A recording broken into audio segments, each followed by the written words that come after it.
The room smelled like expensive cologne and open-bar confidence. It was one of those company mixers where everyone pretended it wasn't about networking while doing nothing but networking. Name tags everywhere. Laughter that lingered a second too long. People standing in loose circles holding drinks they barely touched. I didn't plan to be there long. I showed up because my sister asked me to. She said it would be nice to have family around, which in our family usually meant I was about to be used as a prop. I wore what I always wore to things like this: dark slacks, a plain blouse, no logos, no heels. Nothing that tried to say anything about me. Vanessa spotted me before I even made it past the first table. She was already halfway through a story, one hand in the air, the other holding a glass of something clear and expensive. She looked exactly like she always did at events like this: tailored dress, perfect hair, that practiced smile she used when she wanted to be admired. "There you are," she said, loud enough for the circle around her to hear. "I was wondering if you'd actually come." A few people turned their heads. A couple smiled politely. I nodded and stepped closer. Not because I wanted to join the conversation, but because leaving immediately would have made things awkward. That was always the trap. Vanessa tilted her head and looked me up and down. Not in a curious way, in a measuring way. So she said, dragging the word out, still jobless. She didn't whisper it. She didn't even lower her voice. She said it the same way someone might comment on the weather. There was a pause, not a long one, just enough for the words to land. Someone laughed. It wasn't loud, but it was real. Another person smiled and took a sip of their drink, like they didn't want to be involved, but didn't want to disagree either. A man standing next to Vanessa raised his eyebrows, amused, like this was harmless banter. I felt eyes on me. Curious ones, judging ones. The kind that try to figure out where you fit in the room. Vanessa wasn't done. I mean, she added, gesturing vaguely at the space around us. Everyone here works insane hours. We barely see our families. And then there's you. She laughed. Living the dream, I guess. More laughter this time. Louder. Safer. Once one person laughs, others feel permitted to follow. I didn't correct her. I didn't explain that I wasn't unemployed. I didn't mention the uniform I wore most days, or the clearance badge that stayed in my wallet. I didn't say anything about the work I did, or the fact that my job didn't come with cocktail parties or glossy brochures. I just stood there. Vanessa watched my face, waiting for a reaction. That was always her favorite part. She liked reactions. She liked knowing she could get under my skin. "You know," she continued, "if you ever want help finding something normal, I know people." She smiled, generous now. A real job. The word real hung in the air. The man next to her chuckled. "Hey, not everyone's built for the grind," he said, like he was being kind. I nodded once. Not because I agreed, but because it ended the sentence. Someone else changed the subject. Something about quarterly growth. Vanessa let it go, satisfied. She'd said what she wanted to say. The moment was over for her. For me, it wasn't. I stood there for another minute, listening to them talk about projections and travel and bonuses. I caught pieces of conversation without trying. How exhausted they were. How much pressure they were under. How the company had just landed another big contract. Vanessa mentioned timelines. Someone joked about government paperwork slowing things down. That last part made me look up. She waved her hand dismissively. "It's all handled," she said. "We know how to make the numbers work." The phrase was casual. Too casual. People nodded like it was nothing. I didn't ask questions. I didn't lean in. I didn't interrupt. I finished the water I'd been holding since I arrived. It tasted warm and flat. Vanessa glanced at me again. "You're awfully quiet tonight." "I should get going," I said. She blinked, surprised. "Already." "I've got an early morning," I replied. That part was true. She shrugged. "Suit yourself." I smiled, not the polite kind. The neutral kind you use when you don't want to give anything away. As I walked toward the exit, I heard someone say, "Must be nice not having anywhere to be." Another laugh followed me. Outside, the air was cooler. The noise dropped off fast once the doors closed behind me. I stood on the sidewalk for a second, letting the sound of traffic replace the echo of the room. I pulled my phone out, not to scroll, not to text anyone, but to make a note. Just a few words, names, a phrase I didn't like, the way Vanessa had said it. Make the numbers work. I didn't feel angry, not the way people expect. There was no rush of heat, no urge to march back inside and defend myself. That reaction had never done me any good. What I felt was clarity. Vanessa thought she'd made a joke. Everyone else treated it like one. Something light, something safe. They had no idea what I did with information like that. I put my phone back in my pocket and walked to my car. The event carried on without me. Drinks refilled. Laughter continued. Conversations shifted and moved on, just like they always do. From the outside, it probably looked like I'd been dismissed, like I'd taken the hint and slipped away. I started the engine and pulled into traffic, already thinking about my morning. Not about the insult, not about the laughter, about procedures, about rules, about what happens when people get comfortable saying the wrong things in the wrong rooms. The road ahead was clear and I didn't rush. I kept my hands steady on the wheel and let the traffic move at its own pace, the city lights sliding past like they always did. Nothing about the drive felt dramatic. That was the point. I'd learned a long time ago that calm was more useful than anger. Silence had never meant I didn't have anything to say. It meant I was choosing when to say it. Growing up, Vanessa talked. I listened. She filled rooms. I learned how to sit in them. That pattern started early and never really changed. At family dinners, she told stories about school, about internships, about promotions. I was the quiet one who showed up late or left early, usually because I had somewhere else to be before dawn. When I joined the military, the gap widened. Vanessa called it a phase, then a detour, then something she stopped trying to understand altogether. She asked once if I planned to do that forever, the way people ask if you're planning to grow out of something. I didn't correct her then either. What she never noticed was how much I changed in those years. Not in the obvious ways. I didn't get louder or harder or more impressive on paper. I got precise. I learned how to watch people say more than they meant to. I learned how to hear what was missing from a sentence. I learned that the loudest person in the room usually wasn't the one in control. That wasn't something I picked up at family gatherings. I learned it on long days that started before sunrise, sitting in rooms with no windows, listening to briefings that mattered, because mistakes cost real money and real careers, sometimes worse. In my line of work, nobody cared how confident you sounded at a mixer. They cared if your numbers matched your paperwork. They cared if timelines made sense. They cared if someone tried to smooth over a problem instead of fixing it. You learned quickly who talked too much. I parked and cut the engine sitting there for a moment before getting out. The night was quiet enough that I could hear the tick of the cooling hood. My phone buzzed once. A message from my mother. "Did you leave already?" I typed back a single word. Yes. There were a lot of things I could have added. I didn't. At home, I set my keys down in the same spot I always did and kicked off my shoes. The place was clean. Sparse. The kind of apartment people describe as temporary, even when you've lived there for years. I liked it that way. Nothing distracted me from what mattered. I poured a glass of water and leaned against the counter, replaying Vanessa's voice in my head. Still jobless. The way she said it like she was checking a box. To her, a job meant a title that fit on a business card. It meant something you could explain in one sentence to someone who didn't care. My work didn't fit neatly into conversations like that. It wasn't designed to. There was a time early on when I tried to explain it anyway. I talked about logistics compliance oversight. Eyes glazed over fast. Someone would joke about government red tape. Vanessa would smile and change the subject. After a while, I stopped trying. The military doesn't reward speeches. It rewards consistency. You show up. You do the work. You document everything. You don't cut corners just because nobody's watching. Especially not when nobody's watching. I checked my calendar for the morning. Nothing out of the ordinary. A routine start. The kind of schedule that looked empty to people who didn't know what it meant. Vanessa would have looked at it and seen nothing. That was always her mistake. I thought about the room again. The way people laughed and then moved on. None of them knew me. That didn't bother me. What stayed with me was how comfortable they were being careless with their words. How easy it was for them to assume no one there would understand what they were talking about. Make the numbers work. I'd heard that phrase before. Not at parties, but in meetings that ended differently. Usually with someone realizing too late that they'd said the wrong thing in front of the wrong person. I finished my water and set the glass in the sink.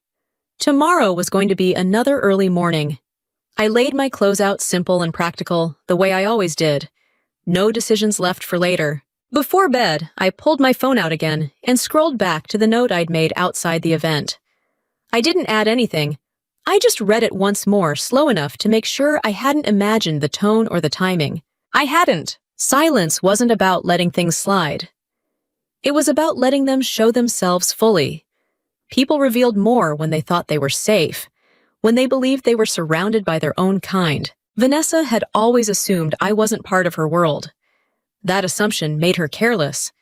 It made her generous with information she wouldn't have shared if she thought it mattered. I turned the light off and lay down, my mind settling into the familiar rhythm it found before workdays.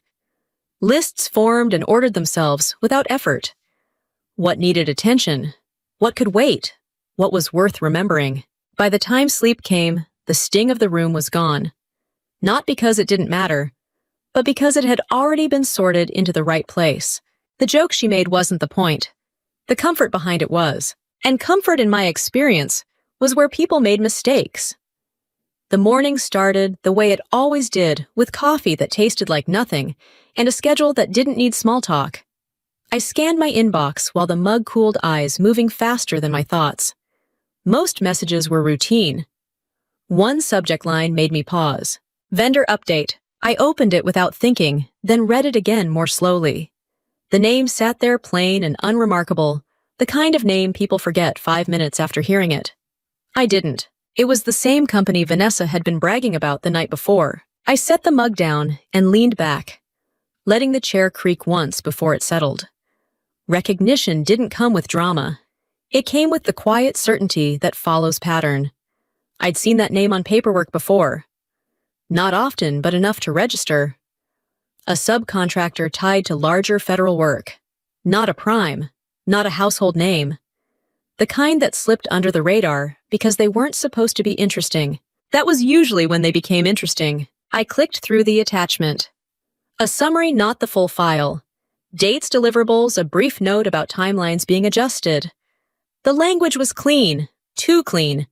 It read like it had been revised by someone who cared more about how it sounded than whether it matched reality. I didn't jump to conclusions. That wasn't how my job worked. I highlighted nothing, flagged nothing. I just kept reading. Later that morning, I found myself in a meeting that had nothing to do with Vanessa or her company. The topic shifted, as it often did, to delays and cost overruns. Someone mentioned downstream partners. Another person joked about subcontractors being creative.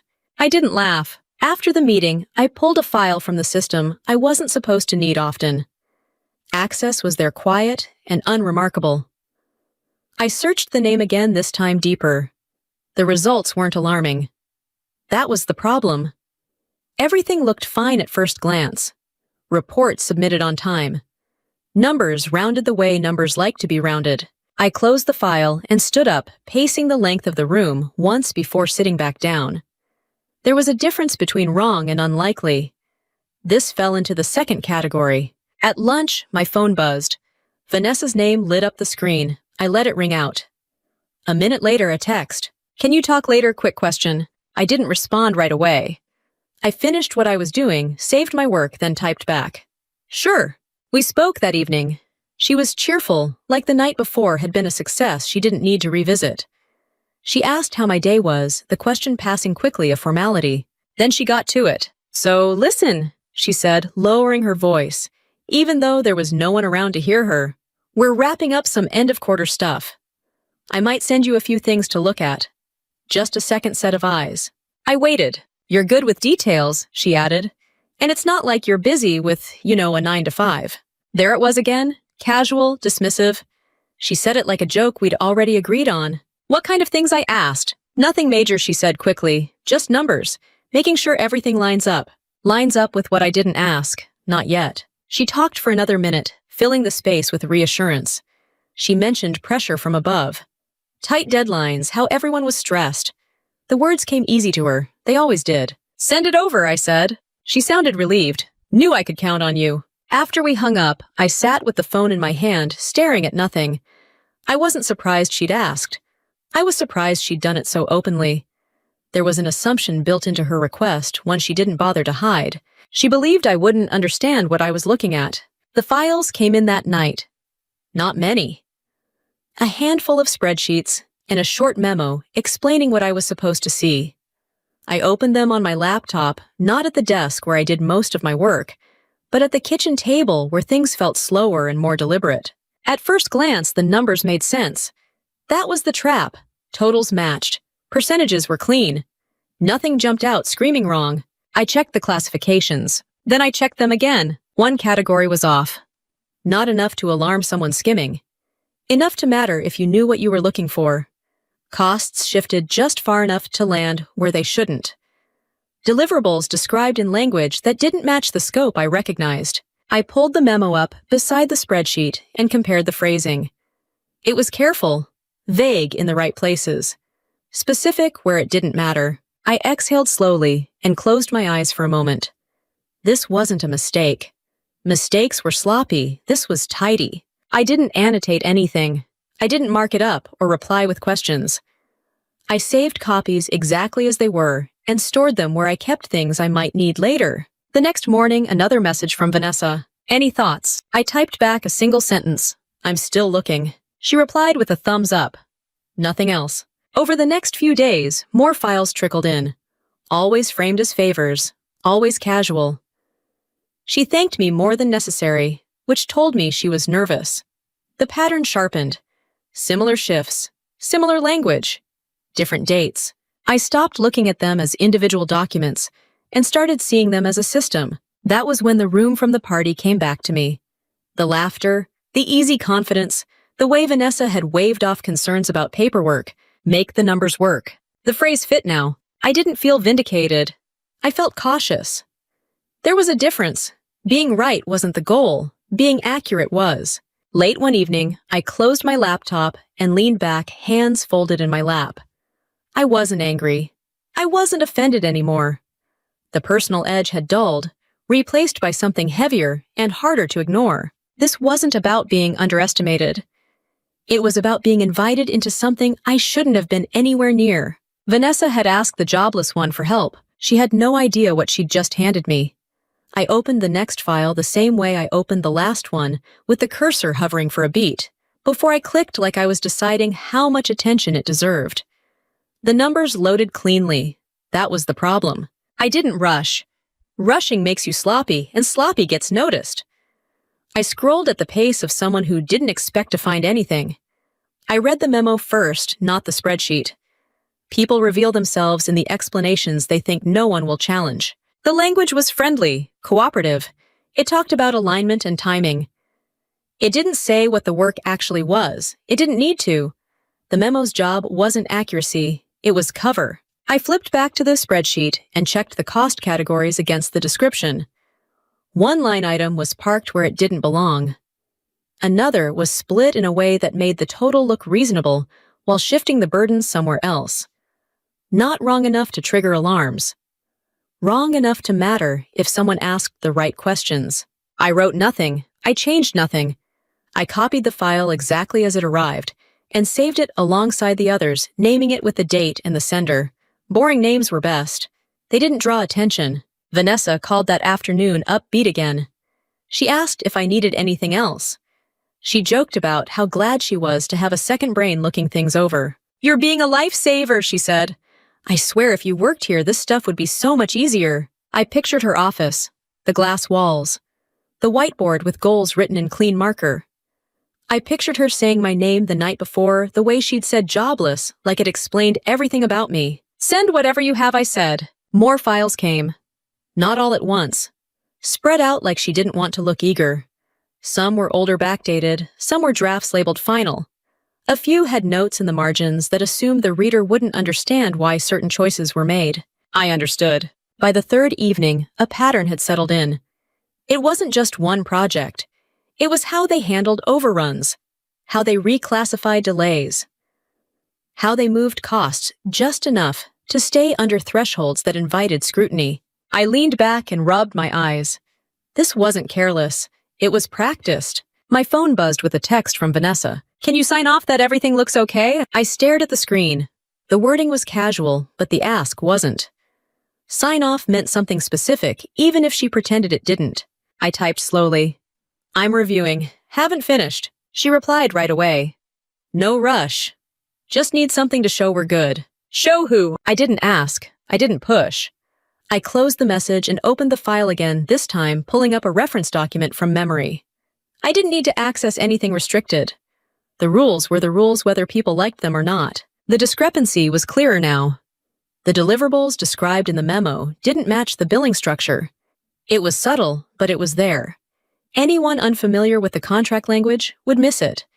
Anyone assuming good faith would move on. I wasn't unfamiliar, and I wasn't assuming anything. The next morning, my mother called. She didn't ask how I was. She went straight to the point. Your sister says you're helping her, she said. I'm looking at some documents, I replied. That's good, she said. She's under a lot of pressure. You know how these things are.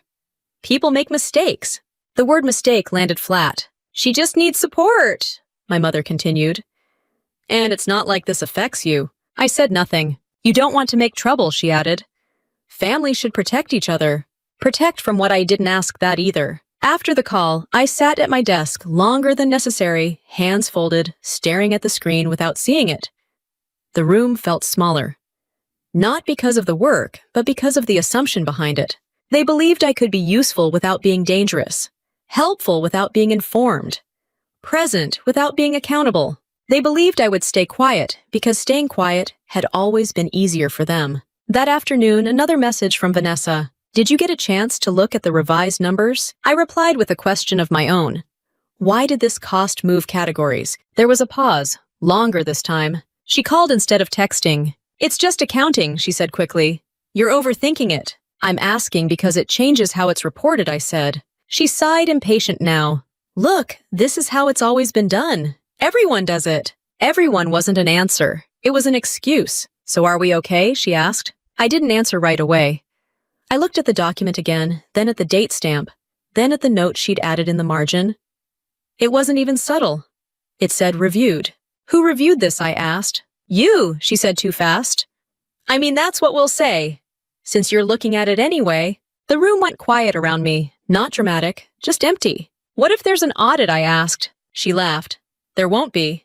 And if there is, another pause. That's not your problem. It was actually. She'd made sure of that. I ended the call without arguing. There was no point. The line had been crossed and she didn't see it. Or she did and didn't care. I opened a new folder and moved the files into it, keeping the originals untouched. I added dates, context, the order they'd arrived in, the messages that came with them. I didn't editorialize. I didn't comment. I just organized. That was the work. Later that night, my mother texted again. Vanessa says you're being difficult. I set the phone face down and went back to the documents. Difficulty wasn't what they were asking for. Compliance was. They weren't asking me to help them fix a problem. They were asking me to absorb it. By the time I closed my laptop, the pattern was complete.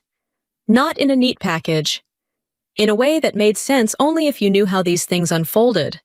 Small choices stacked on top of each other until the weight shifted. I stood up and stretched, feeling the stiffness in my shoulders. The apartment was quiet. The city outside kept moving. They had asked the jobless one for help because they thought it was safe. They had mistaken my silence for ignorance and my distance for disinterest. I turned the light off and left the folder where it was exactly where I could find it without thinking. The folder stayed on the table when I left for work the next morning, exactly where I'd put it close enough that I didn't have to look for it, and far enough that I didn't have to think about it. That was deliberate. If something needed my attention, I wanted it to earn it. The day moved fast. Meetings stacked back to back. Briefings that ended where they started. By mid-afternoon, my phone buzzed again with Vanessa's name. I didn't answer. 10 minutes later, another call. Then a text. We need to wrap this up today. I waited until I was done with what I was doing before replying. I'm in meetings. I'll look tonight. She sent back a single word. Please. It was the first time she'd asked instead of assumed. That night, I opened the folder again. I didn't reread everything. I focused on what changed. New numbers. A revised memo. A short email from Vanessa attached to the top. I added a note for you to speed things up. I opened the note. It was 2 paragraphs long. Polite. Direct. It said the revised structure addressed earlier concerns. It said leadership wanted confirmation that everything aligned with expectations. It ended with a line that made my jaw tighten. "We'll note that you reviewed this and didn't flag any issues." It wasn't a question. It wasn't even phrased as a request. I sat back and let the chair settle under my weight. There was a difference between being asked for help and being volunteered for responsibility you didn't accept. She'd crossed that line without hesitation. I checked the timestamps. The revised files had been created after our last call. The changes weren't corrections. They were adjustments designed to look like corrections. I picked up my phone and called her. She answered on the second ring. "Hey," she said upbeat again. "I was just about to call you." I saw the note, I said. "Good," she replied. "So we're on the same page." "We're not," I said. There was a pause, then a sigh. "You're making this bigger than it is." "You wrote that I reviewed it," I said. "I didn't." "You did review it," she said. "You're looking at it right now." "That's not the same thing." She laughed short and sharp. "Come on, this is how it works. Nobody's asking you to lie. Just don't make waves. And if there's an audit," her tone shifted, "there won't be. And if there is," another pause, longer this time, "then we'll deal with it." "Who's we? You know what I mean?" I did. We meant the company. We meant the family. We did not mean me. "You're overthinking this," she said. "You're not even officially involved. It's not like this could come back on you." "That's exactly how it comes back on people," I said. She exhaled, frustrated. "You always do this. You always act like you're above it." "Above what?" "Normal work," she snapped. "Real pressure. Real consequences." I looked at the files again, then at the message she'd sent my mother the week before, forwarded without comment. It talked about stress, about expectations, about how helpful I'd been. She'd been setting the story before I'd agreed to be in it. "Take my name off the note," I said. She didn't answer right away. When she did, her voice was colder. "That's not how it works." "Then don't use it," I said. Silence. "Then, you're really going to do this to me?" "I'm not doing anything," I replied. "I'm asking you not to." She scoffed. "Family helps family." "Family doesn't volunteer someone else for the consequences," I said. She hung up. A few minutes later, my mother called. I let it go to voicemail. She called again. I answered the third time, because that was the pattern we'd trained each other into. "What is going on?" my mother demanded. "Vanessa wants me listed as having reviewed documents I didn't approve," I said. "She's under pressure," my mother said. "You know that. That doesn't change what she's asking." "You're being rigid," she replied. "This is business." "This isn't my business," I said. "It affects your sister," she shot back. "And if something happens, it'll affect all of us." There it was. Not concern, not confusion, calculation. "What happens if it comes back on me?" I asked. She hesitated. "You're not even officially part of it." "That's not an answer." "You're protected," she said. "You're in the military. You'll be fine." The certainty in her voice was what settled it. Not anger, not fear, certainty. She believed my career could absorb the damage, that my silence would cover the rest. "I'm not signing off on anything I said." "You're choosing to make this harder," she replied. "I'm choosing not to lie," I said. She didn't respond. The call ended without goodbye. I set the phone down and stared at it until the screen went dark. The apartment felt quieter than before, like the sound had been pulled out of it. This was the moment it stopped being about jokes at a party or old patterns between sisters. They weren't just dismissing me. They were positioning me. If things went wrong, my name would be on the paper. If things went right, they'd forget I was involved at all. I opened my laptop and pulled up the messages again. I didn't forward anything. I didn't reply. I documented the sequence. Dates, language, the shift from help to expectation. I added one more file to the folder. A simple text document, no opinions, just facts. I closed the laptop and stood up, feeling the tightness in my shoulders ease as the decision settled. There was no rush of relief, just alignment. The kind you feel when your actions catch up to your standards. I went to the window and looked out at the streetcars moving in both directions. People heading somewhere without knowing what they were carrying with them. The city didn't pause for anyone's family drama. I turned back to the table and slid the folder into my bag, not to hide it, but because it belonged with me now. The work wasn't emotional anymore. It was procedural. They'd assumed I would protect them from the consequences. They were wrong about what protection looked like. I carried the bag the way I always did, close to my side. Not because it was heavy, but because I didn't want to think about setting it down. The morning air was sharp enough to wake me fully before the first meeting, and by the time I reached my desk, the decision I'd made the night before had settled into something solid. I didn't open the folder right away. I logged in, checked messages, cleared the routine noise. There was a discipline to starting clean. It kept emotions from sneaking into places they didn't belong. When I did open it, I didn't read everything again. I checked sequence, dates, who sent what and when. I verified that nothing had been altered after the fact. Originals matched copies. Messages lined up with attachments. It was all there, quiet and complete. The first step wasn't escalation, it was distance. I drafted a short disclosure, factual and unadorned. Conflict of interest. Immediate family member. Prior informal contact. I attached nothing. I sent it through the channel that existed for exactly this reason. The system acknowledged receipt with an automated reply that didn't care who I was or who my sister was. That mattered. Only after that did I prepare the rest. I didn't label it as misconduct. I didn't speculate about intent. I didn't suggest outcomes. I described what I'd been given, how it was described to me, and what I observed when I reviewed it. I included the memos, the spreadsheets, the messages that framed the request. I noted the line that used my name without my consent. I kept my language boring on purpose. Boring survives scrutiny. When it was ready, I submitted it through the appropriate intake, the one people joked about, until they needed it to work. I didn't CC anyone. I didn't call ahead. I didn't warn Vanessa. I didn't warn my mother. The confirmation came back within minutes. Not a verdict, not a reaction, just a case number and a reminder not to discuss the matter. I closed the window and went to my next meeting. By midday, the building felt the same. People talked. Coffee machines hissed. Nothing in the air suggested anything had shifted. That was always the strangest part. Systems don't announce themselves.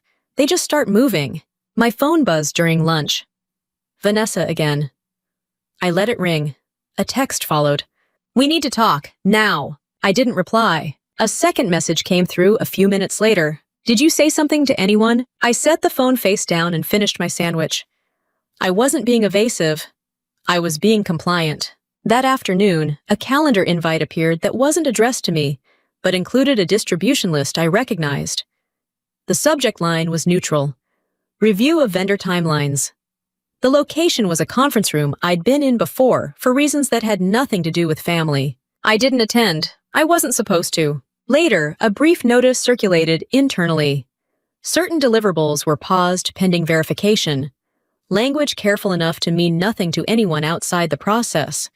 Enough to mean something to the people who understood it. I stood at the window for a moment, watching a maintenance crew work their way across the courtyard. Methodical, slow, unimpressed by urgency. That was how real corrections happened. My mother called again that evening.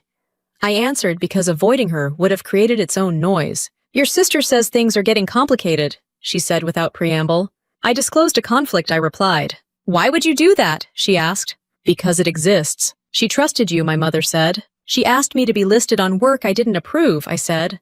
"That's not trust." "You didn't have to make it official," she said. "You could have handled it quietly." "I did," I said. "I followed the process." "That process isn't meant for family," she snapped. "It doesn't make exceptions," I replied. She went quiet, then changed tactics. "You know how this looks." "I know how it reads," I said. "That's why the language matters." She sighed, tired now. "You always choose rules over people." I didn't argue. The call ended the way these calls always did, with nothing resolved, and something broken anyway. The next morning, my inbox carried a new kind of message. Not from Vanessa, not from my mother. From an address that didn't invite replies. Acknowledgement of materials received. Request for no further action unless contacted. I complied. Vanessa didn't. She called twice before 9. Left a voicemail the second time, voice tight controlled. "What did you do?" she asked. "They're freezing things. People are asking questions." I deleted the message without listening again. By midday, the phrase review had spread. People used it the way they used weather, careful not to predict. A few faces looked strained. A few avoided eye contact. I kept my schedule. I didn't volunteer commentary. In the afternoon, another notice came through. Temporary suspension of access for specific teams pending assessment. HR language legal edges. Nothing dramatic, everything precise. I watched the notifications stack without touching my phone. When I got home that night, I didn't open the bag. I set it down and left it there. The work had moved beyond what I could or should do. That was the relief of doing it correctly. You stop being the center of it. I poured water and leaned against the counter, listening to the quiet. Somewhere across town, Vanessa was explaining herself to people who didn't care about family hierarchies or childhood patterns. Somewhere else, someone was checking boxes and comparing dates. The system wasn't angry. It wasn't offended. It didn't remember the joke at the party or the way people laughed.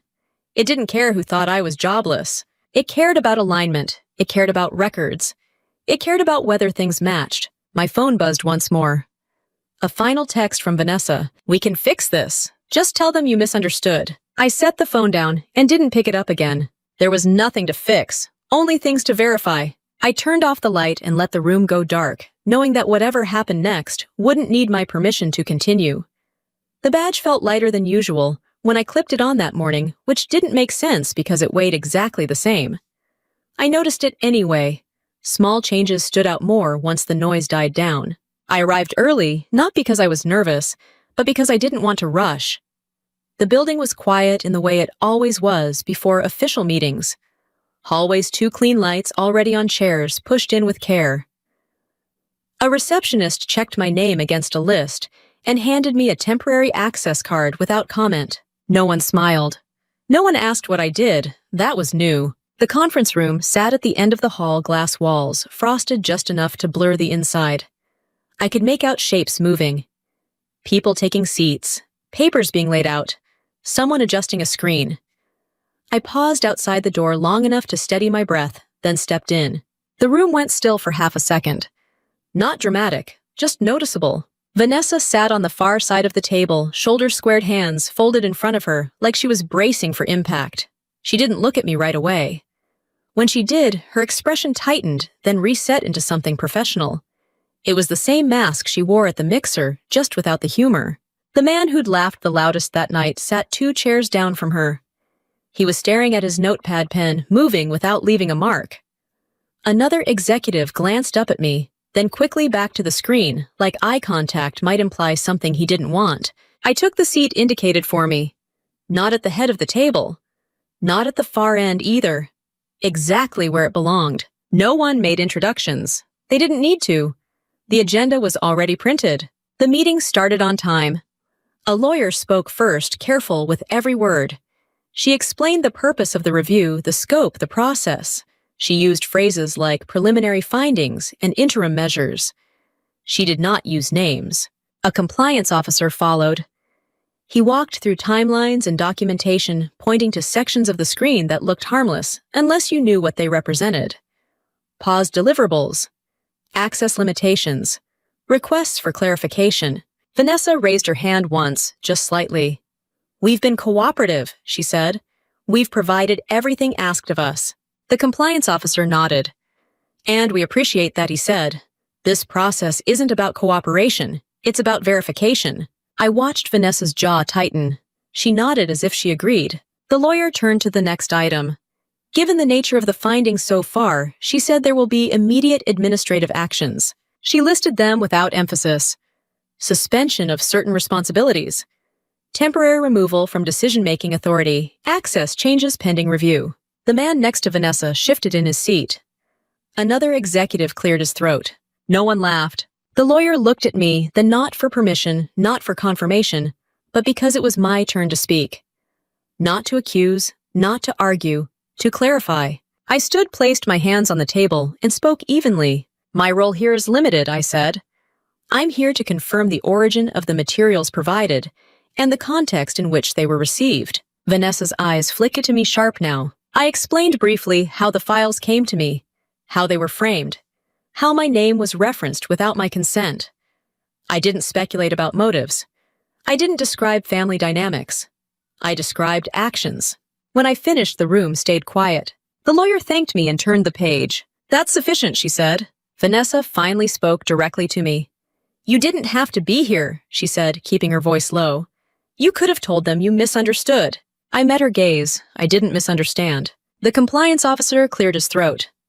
For the record, he said the presence of a family relationship was disclosed appropriately. That disclosure is what allowed this review to proceed without complication. Vanessa looked between us, confusion breaking through the mask. So this is it? She asked. We're just shut down. No, the lawyer said calmly. You're being assessed. The difference mattered. The next item on the agenda addressed personnel. The language shifted. Terms like for cause appeared tied to specific findings. No conclusions yet, just contingencies. The man who'd laughed at the mixer finally looked up. This seems extreme, he said. We've all seen creative accounting. The lawyer didn't blink. That phrase is why we're here. Silence settled again. The board chair spoke next, voice steady practiced. Effective immediately, he said, certain positions will be relieved of operational duties pending outcome. Vanessa's name was on the list. So were others. The words landed without force, but they didn't need it. Chairs creaked, pens stopped moving. Someone inhaled sharply and didn't exhale for a beat too long. Vanessa opened her mouth, then closed it. She looked at me again, something close to disbelief crossing her face. Not anger yet, confusion.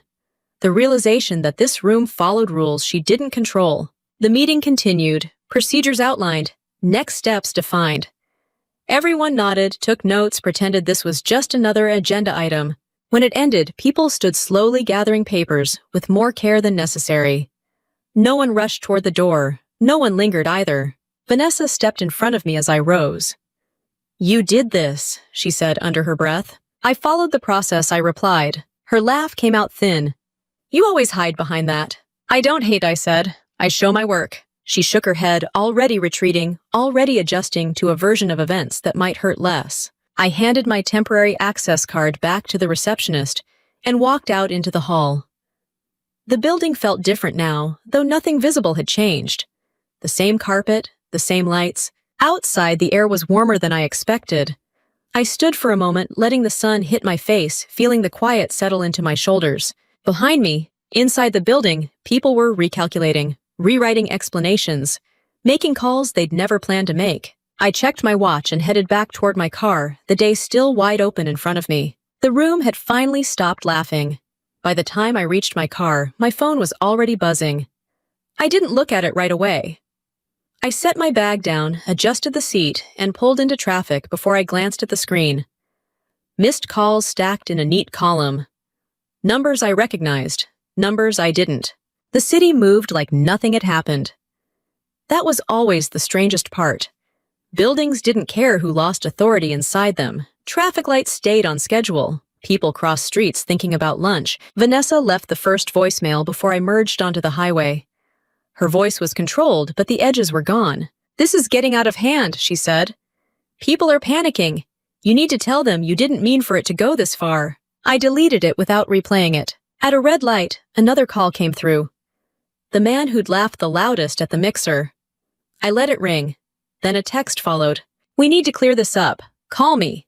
I didn't respond. By the time I got home, the situation had a rhythm to it. Emails replacing calls. Messages growing shorter, more urgent.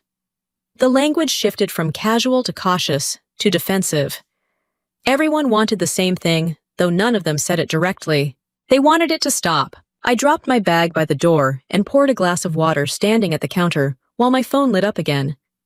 This time, it was a number I didn't have saved. The voicemail that followed was clipped and professional. This is HR. We're notifying you of temporary access changes related to the ongoing review. Please confirm receipt. I set the phone down and took a sip. Temporary access changes. That phrase meant more than people realized. It meant doors that didn't open, systems that didn't recognize you, calendars that suddenly emptied. An hour later, the first internal update hit the broader distribution lists. Carefully worded. No blame assigned. Operational adjustments pending review. Language designed to calm investors and confuse everyone else. I sat on the couch and read it once, then again. Between the lines, the message was clear. Something had gone wrong, and it wasn't going to be fixed quietly. Vanessa texted again. They removed my access. This is insane. I didn't answer. The next morning, Industry chatter started to surface. Not headlines, side comments, people asking questions in group chats that used to be full of jokes and weekend plans. Someone shared a screenshot of a canceled meeting. Someone else mentioned a project being reassigned until further notice. I watched it unfold without stepping in. That wasn't indifference. That was distance. I'd done what I was required to do. Anything more would have made it about me. Midday, another notice went out. Formal this time. Certain roles were being reviewed for compliance alignment. Individuals named. Responsibilities redistributed. Vanessa's name appeared again. So did the man who'd laughed. And the one who'd called it creative accounting. No drama, no explanation, just changes. I went for a walk after lunch, not to clear my head, but because sitting still felt unnecessary. The air was warm, the sidewalk uneven. I passed a cafe where people sat with laptops arguing quietly about nothing important. My phone vibrated in my pocket. This time it was my mother. "You didn't have to ruin her," she said when I answered. "I didn't," I replied. "She's being escorted out," my mother said. "Do you understand what that looks like?" "I understand what procedures look like," I said. There was a sharp inhale on the other end. "You're acting like this is some abstract thing." "It isn't," I said. "That's why it matters. She built that place," my mother said. "She gave everything to it. She put my name on documents I didn't approve," I replied. "She asked me to absorb the risk." My mother's voice dropped. "You could have warned her?" "I asked her to remove my name," I said. "She thought you'd protect her." "I protected myself," I said. "And the process?" Silence stretched between us, heavy and familiar. "You chose this," she said finally. "I chose not to lie," I replied. The call ended without resolution, again. That evening, a message came through from a colleague I trusted. No opinions, just information. Board voted to terminate several positions for cause. Effective immediately. For cause meant no severance, no quiet exit, no soft landing. I closed the message and leaned back in my chair, staring at the ceiling. I didn't feel satisfaction. I didn't feel relief. What I felt was the absence of noise. The constant push to explain myself was gone. Vanessa tried once more that night. Not with anger this time, with bargaining. "You don't have to say anything else. Just tell them you misread it." I typed a response and deleted it. Then I set the phone down and left it there. The following days blurred together. Meetings canceled, projects reassigned. A company that once moved fast now moved carefully, like it was afraid of tripping over itself. People who'd laughed openly now lowered their voices when they spoke. The laughter didn't stop all at once. It faded. First into jokes that didn't land, then into silence. I ran into one of the executives at a grocery store late one night. He looked at me, then away, then back again, like he was deciding whether to speak. "You didn't have to be so thorough," he said finally. I met his gaze. Thorough is the job. He nodded like he understood something he hadn't before, and walked away without another word. At home, I organized my desk clearing space I hadn't realized I needed. Old notes went in the trash. The folder stayed where it was unchanged. It no longer felt heavy. It felt finished. Vanessa stopped calling. The silence that followed was different from the ones before it. Not tense, just empty. One afternoon, an email arrived confirming final personnel decisions. It didn't name emotions. It didn't describe fallout. It simply documented what had already happened. I read it once and archived it. Outside the city kept moving. Somewhere else, people were updating resumes, rewriting stories, deciding how much of the truth they could carry forward without it catching up to them. I put my phone away and went back to what I was supposed to be doing, the part that didn't care who had laughed or who had fallen quiet. The consequences were in motion, now steady and indifferent, and there was nothing left for me to add. The quiet that followed wasn't peaceful. It was hollow. The kind that settles in after something ends without anyone agreeing that it's over. My phone stayed mostly still for a few days. No frantic messages, no late-night calls. Just the occasional update from work routine and unemotional, reminding me that the world hadn't shifted as much as it felt like it had. I went through my days the same way I always had early mornings clear schedules work that didn't ask how I was feeling. That was when the cost started to show itself. Not all at once. In pieces. The first sign came at dinner. Sunday night, same place I'd gone to with my family for years. I arrived on time. No one else did. I waited 10 minutes, then 20. I checked my phone. No messages. When I finally called my mother, she answered on the third ring. "We're not coming," she said. "Okay," I replied. She hesitated, like she was waiting for me to argue. "It's just, things are complicated right now." "I understand," I said. She didn't respond. The line went dead. I paid for my drink and left without finishing it. The waiter didn't ask questions. He didn't need to. At work, people treated me differently, though no one said why. A few colleagues avoided eye contact. Others were suddenly polite in a way that felt rehearsed. One person I'd worked with for years pulled me aside in the hallway. "You did what you had to do," he said quietly. I nodded. That was all either of us could say without crossing a line. The rest of the world didn't see it as clearly. Vanessa's story began to circulate in fragments. Not accusations exactly, more like interpretations. She'd been pushed out, she'd been made an example, she'd trusted the wrong people. My name wasn't always mentioned. When it was, it came with pauses. I didn't correct anyone. The hardest part wasn't losing the noise. It was losing the small things I hadn't realized I relied on.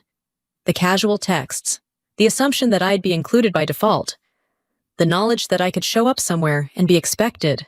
That disappeared quietly. One afternoon, my mother sent a message that was longer than anything she'd written in weeks. It talked about stress, about embarrassment, about how the family looked now. It didn't mention my work or what had actually happened. It ended with a line that sat heavy on the screen. "I hope you're happy." I stared at it for a long time before locking the phone and setting it down. Happiness wasn't the right word. Relief wasn't either. What I felt was alignment, and that didn't come with applause. That night, I stayed late at the office, not because I needed to, but because leaving felt premature. The building emptied out around me. Lights clicked off one by one. Cleaning staff moved through the halls without looking up. I sat at my desk and reviewed a routine report, checking details I'd checked 100 times before. It was grounding. Facts didn't shift just because people did. A colleague stopped by on his way out. He leaned against the doorframe, hands in his pockets. "Your sister called me," he said. I looked up. "What did she want?" He shrugged. "She wanted to know if there was any way back." And I told her the same thing I tell everyone, he said. "Processes don't rewind." He hesitated, then added, "This probably cost you more than it cost her." I didn't answer right away. When I did, my voice was steady, maybe. The next morning, I found out my name had been removed from the holiday group chat. No announcement, just absence. I noticed it because I noticed details. I didn't add myself back. The distance from my family became formal after that. Calls stopped. Messages grew infrequent and stiff. When they did reach out, it was about logistics, paperwork, things that needed signatures. No one asked how I was doing. I wasn't invited to a birthday. I saw photos later posted publicly. Everyone smiling, standing close together like I'd never been there to begin with. I didn't comment. There were moments when doubt crept in. Not about the facts, about the cost. Late at night when the apartment was quiet and the city outside felt far away, I wondered if there had been another way. Some softer approach, some version of events where everyone came out intact. I replayed the calls in my head, the note with my name on it, the certainty in my mother's voice when she said I'd be fine. That was when the doubt stopped. Being fine had never been the standard. At work, things stabilized. Reviews concluded. New routines settled in. The system moved on as it always did. I was reassigned to a different set of responsibilities, ones that required less explanation and more attention. I liked that. One afternoon, as I was packing up, an email came through confirming a change I'd known was coming. Not a reward, not a consolation, just acknowledgement that the work continued. I read it once, then closed it.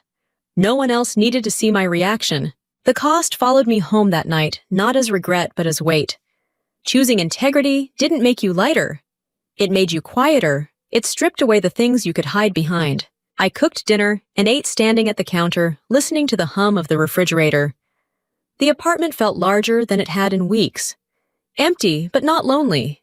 There was a difference. I thought about the room at the mixer, the laughter that had seemed so easy.